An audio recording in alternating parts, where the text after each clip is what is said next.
Bismillahirrahmanirrahim. Assalamualaikum warahmatullahi wabarakatuh. Bismillahirrahmanirrahim. Pertemuan yang keempat atau yang ketiga ini ya.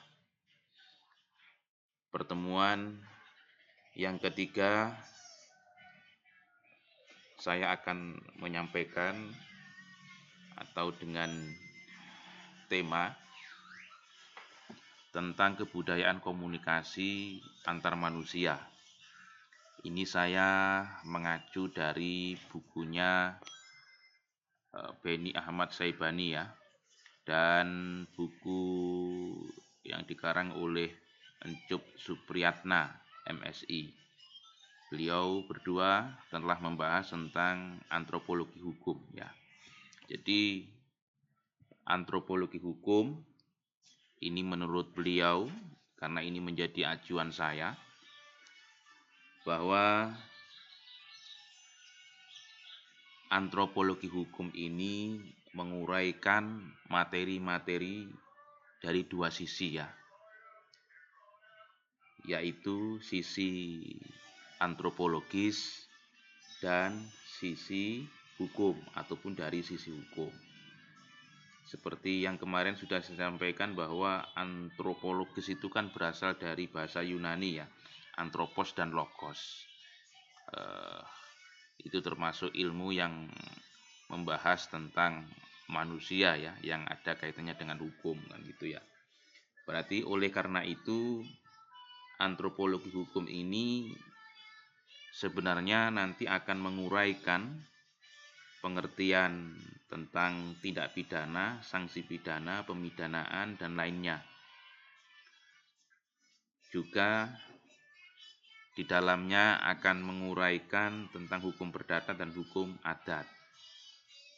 Karena antropologi hukum ini juga, kalau saya baca buku dari berbagai karangan ya, karangan atau antropologi hukum, ini kalau membahas tentang masalah perbuatan pidana kemudian ada sanksinya, ini juga menggunakan sanksi-sanksi yang telah berlaku pada zaman dahulu kala.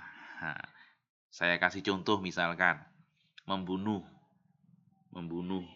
ini kalau melihat sanksi sejak masa primitif atau zaman dahulu kala, ini membunuh ya harus dibunuh. Nah, ini kalau Al-Qur'annya bahasanya apa ya? Kisos namanya, yaitu al-qatlu bil qatli, bunuh ya dibunuh. Jadi sanksi tindak pidana secara antropologi hukum ini kalau mengacu sanksi di zaman atau sejak masa primitif, ini ada istilah yang namanya balas dendam. Itu kalau pidananya. Kemudian kalau perdata, ini juga menerapkan tentang hukum waris ya, bahwa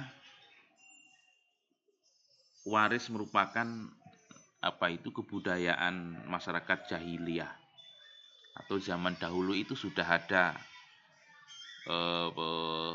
pembahasan tentang waris zaman dahulu atau zaman jahiliyah. Nah, ini juga diterapkan oleh sekarang kaitannya dengan pengalian ataupun pelimpahan waris. Jadi tidak murni kemudian mengikuti atau mengikuti terhadap hukum-hukum positif yang dibuat oleh pemerintah ataupun pemerintahan Belanda, tapi antropologi hukum juga di dalamnya ini juga selalu melihat sejarah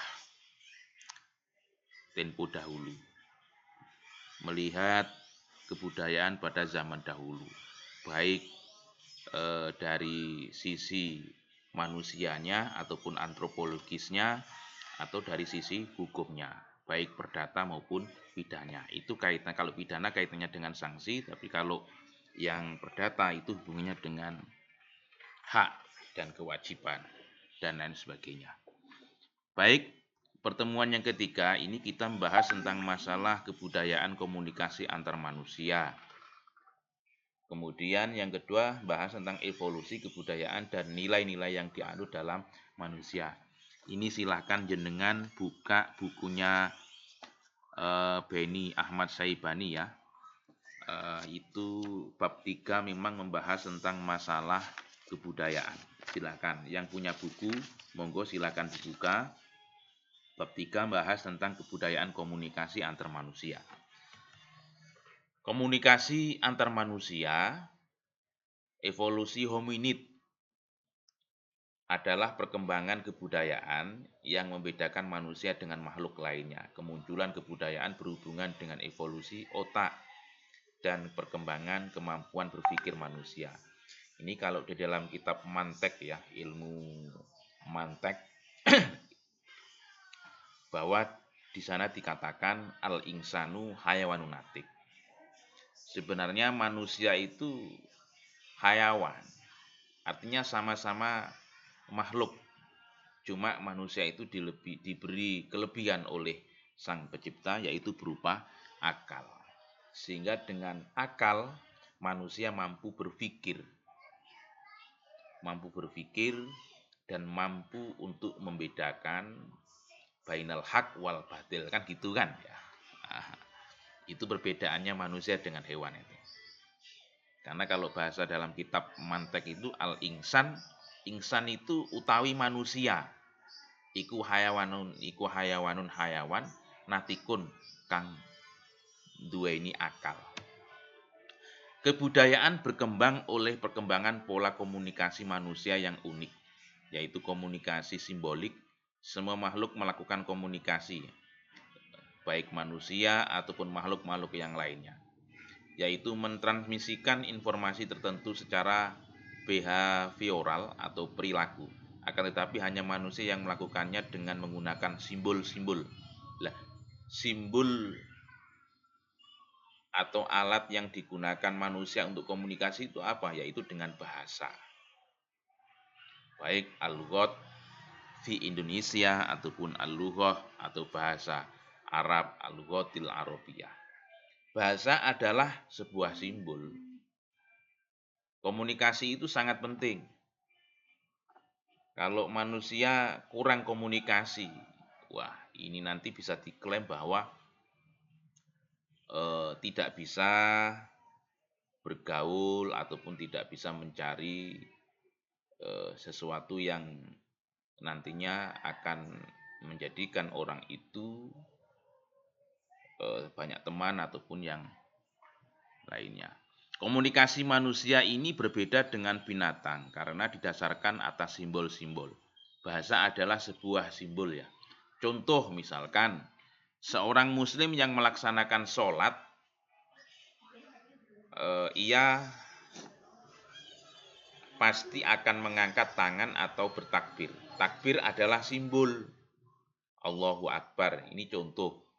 Ini contoh yang diungkapkan oleh pengarang antropologi hukum. Takbir adalah simbol bahwa ia menyerahkan diri sepenuhnya pada Tuhan yang Maha Esa atau Tuhan yang Maha Besar, Maha Kuat dan Maha segalanya. Itu adalah merupakan contoh bahasa. Berarti takbir itu bahasa apa? Bahasa sholat atau bahasa Arab? Kalau sholat Allahu Akbar diganti dengan terjemahan Allah Maha Besar, apakah bisa? Ya bisa diganti dengan bahasa Indonesia, tapi sholatnya tidak sah karena dengan mengucapkan Allahu Akbar, takbir itu kan itu menjadi rukun di dalam sholat. Nah, takbir itu merupakan simbol bahasa. Alat komunikasi manusia yang paling banyak digunakan di dunia ini adalah bahasa. Itu ada di dalam antropologi hukum yang dikarang oleh Beni Ahmad Syaibani ya. Bahasa merupakan ciri utama lahirnya kebudayaan. Ini penting. Jadi yang dapat mempengaruhi budaya-budaya yang tumbuh di masyarakat, yang berkembang di masyarakat itu adalah bahasa. Perkembangan manusia semakin sempurna, terutama menjalin hubungan antar manusia. Alhamdulillah saya pernah hidup di Sumatera, yaitu Lampung ya. Dan di situ saya berkumpul dengan beraneka ragam suku dan bahasa.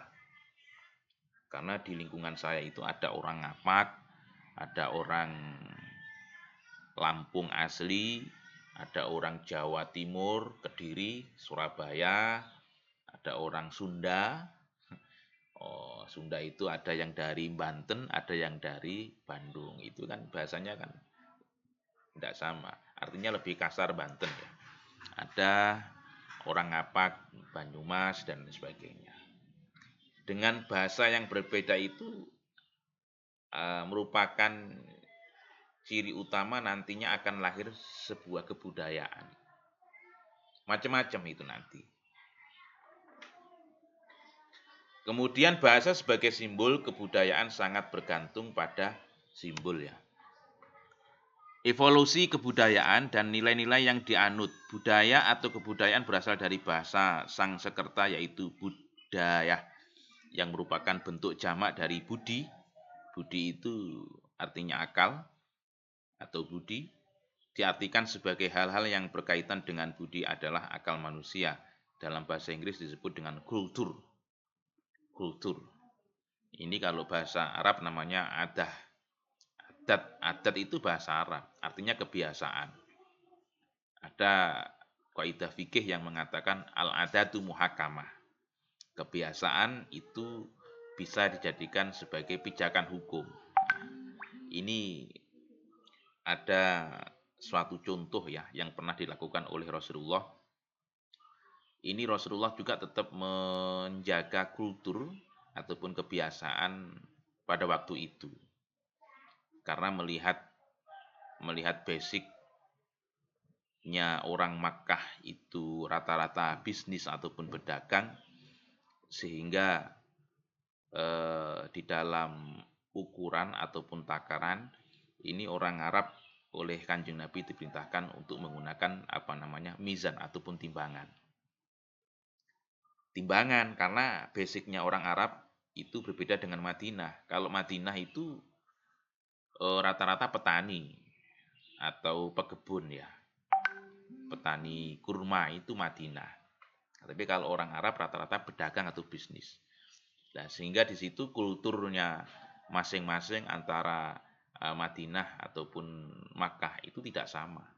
Ini kalau di Madinah itu oleh Nabi tetap menggunakan yang namanya takaran ataupun ukuran, yaitu dengan kalau orang Jawa itu menggunakan rantang ya, rantang ataupun kaleng susu ya, itu digunakan untuk 5 kaleng susu atau 4 kaleng susu itu ukurannya 1 kilo. Artinya Kanjeng Nabi ketika mencetuskan sesuatu hukum ya, itu tetap melihat basic ataupun kultur atau kebiasaan yang sudah berlaku di daerah itu ataupun di negara itu. Nah, Kanjeng Nabi sendiri tidak mau merubah kultur ataupun kebiasaan tersebut. Kebudayaan merupakan salah satu karakteristik masyarakat, termasuk peralatan, pengetahuan, cara berpikir, dan bertindak. Ini ada 3 rangkaian gejala yang saling berhubungan, peralatan dan teknik ya, teknologi yang telah ditemukan manusia untuk menyesuaikan diri dengan lingkungan. Pola perilaku yang diikuti para individu sebagai anggota masyarakat. Berbagai kepercayaan, nilai, dan aturan yang diciptakan manusia sebagai alat untuk mendefinisikan hubungan mereka satu dengan lainnya, hubungan dengan lingkungan alam. Ini ada ungkapan dari Melville, J. Herskovits, dan Bronislaw Malinowski. Ini ada di dalam antropologinya Beni Ahmad Syaibani ya. Bahwa segala sesuatu yang terdapat dalam masyarakat ditentukan oleh kebudayaan yang dimiliki oleh masyarakat itu. Istilahnya disebut dengan kultural atau determinism. Nah, ini seperti yang saya contohkan tadi ya, di kultur Madinah dengan Makkah itu ternyata tidak sama. Basicnya saja nggak sama. Petani, yang satunya pembisnis.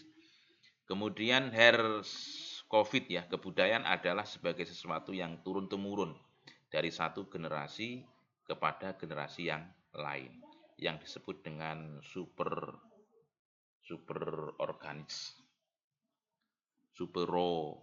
superorganis. Nah, ini turun-temurun betul memang. Seperti kayak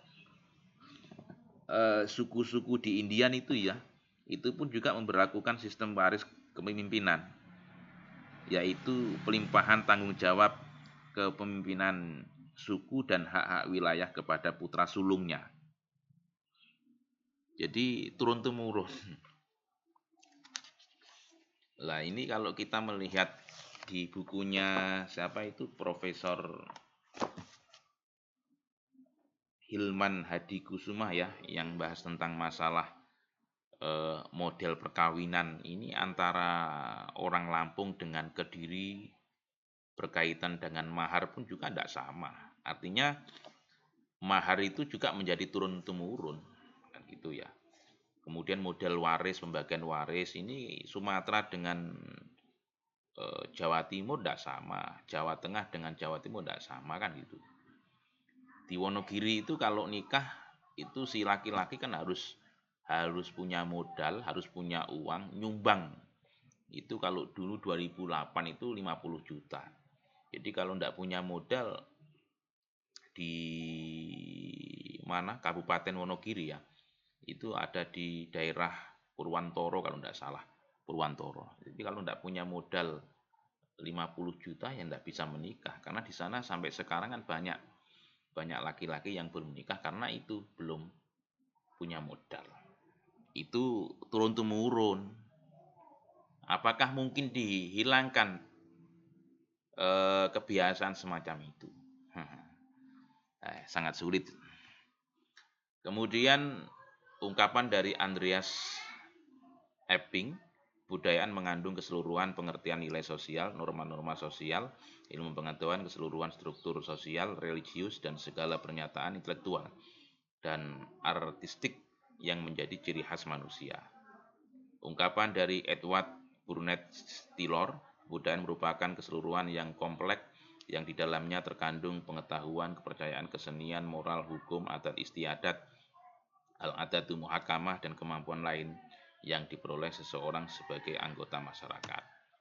Kemudian ungkapan dari Sumarjan dan Sulaiman Sumardi ini mendefinisikan kebudayaan itu merupakan sarana hasil karya, rasa, dan cipta masyarakat. Kalau sampean punya karya, rasa, dan cipta, berarti sampean mampu untuk menciptakan suatu kebudayaan. Kesimpulannya dari berbagai definisi tersebut di atas tadi yang sudah saya sampaikan, kebudayaan yaitu sesuatu yang akan mempengaruhi tingkat pengetahuan, meliputi sistem ide yang terdapat dalam pikiran manusia dalam kehidupan sehari-hari yang bersifat abstrak. Adapun perwujudan kebudayaan berupa benda-benda yang diciptakan oleh manusia sebagai makhluk yang berbudaya, misalnya pola-pola perilaku, bahasa, peralatan hidup, organisasi sosial, religi, dan lainnya, yang kesemuanya itu ditujukan untuk membantu manusia dalam melangsungkan kehidupan bermasyarakat. Kebudayaan ada dua komponen, ada dua macam. Yang pertama kebudayaan material dan kebudayaan non-material. Kebudayaan yang material itu seperti apa? Ini mengacu pada semua ciptaan masyarakat yang konkret ya, termasuk temuan-temuan yang dihasilkan dari penggalian arkeologi. Misalnya ditemukan mangkok tanah liat, atau ditemukan perhiasan, menemukan pistol, senjata, dan lainnya. Ini adalah merupakan kebudayaan material. Kebudayaan material juga mencakup barang-barang teknologi yang modern, termasuk menemukan laptop di bawah tanah misalkan. Kebudayaan non material ini seperti apa? Yaitu ciptaan abstrak yang diwariskan dari satu generasi kepada generasi berikutnya. Misalnya berupa dongeng atau cerita rakyat, tarian tradisional, makanan khas. Ini yang non material. Contoh janger, ya Prabu Loro, wayang, makanan khas. Khas Kediri apa? Tumpang, pecel, dan lain sebagainya. Mungkin ini bisa menjadi acuan bagi teman-teman ketika mengkaji antropologi hukum. Tapi perlu diingat, antropologi hukum ini adalah kita mengkaji dari dua sisi ya. Seperti yang awal tadi saya sampaikan, dari sisi antropologis dan dari sisi hukumnya juga. Jadi tidak hanya antropologis tok, tapi hukum juga harus kita kaji. Seperti tadi, kalau kita kembali tentang masalah perbuatan pidana, ini ternyata suku-suku primitif itu memberlakukan hukum balas dendam atau hukuman yang sederajat, yang setimpal, yang kemudian dikenal dalam hukum pidana Islam itu adalah kisos atau al-qatlu bil qatli. Kalau sampai membunuh, ini kalau mengacu dari sanksi primitif zaman dahulu atau zaman jahiliyah ya harus dibunuh juga kan gitu ya. Itu namanya hukum. Jadi yang namanya hukum ataupun aturan itu berbeda-beda. Buktinya sanksi secara primitif, sanksi secara Islam, sanksi secara hukum positif kan tidak sama. Lah ini yang dibahas oleh antropologi hukum. Artinya hukum itu juga ada hubungannya dengan manusia. Manusia juga ada hubungannya dengan hukum. Di mana ada manusia, pasti di situ ada aturan. Ketika sampean berdua dengan temannya sampean berada di alas ataupun di hutan, pasti sampean dengan temannya sampean akan membuat aturan. Entah itu aturan perdata maupun aturan pidana. Mungkin itu yang saya sampaikan, mudah-mudahan bermanfaat. Assalamualaikum warahmatullahi wabarakatuh.